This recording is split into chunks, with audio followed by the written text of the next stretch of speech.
жарандар деген мисалы бир унааныга полис ала турган болсо канча анын баасы, канча төлөшөт алар? Бул алда эрежеси жазылып кеткен, полис жасалып атканда базовый ставка деп коебуз 1680 сом болот. Ошого жараша башталышы 1680 сом. Андан тышкары болсо деген унаанын өзүнүн моторунун жанагы канча күч аты бар болсо, объем деп коебуз, баягы ошого жараша да 2 объем боло, 3 объем боло, ошолор бөлүнгөн. Ошого жараша да коэффициенттери бар.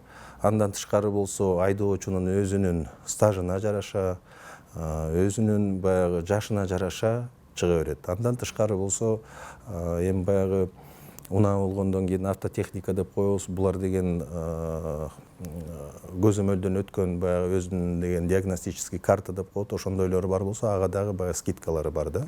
Ошонун негизинде түзүлүп чыгат. Башкысы болсо ошо баштала турган суммасы 1680 сомдон башталат. Орто эсеп менен караганда жеңил унаалар деген 2-2,5-3 миң сом тегерегинде жалпысынан чыгат бир полис. Оор жүк ташуучу унаалардыкычы? Оор жүктүкү болсо ошо мотордун көлөмүнө карап, объемун карап туруп, ошого көбүрөөк чыгышы мүмкүн.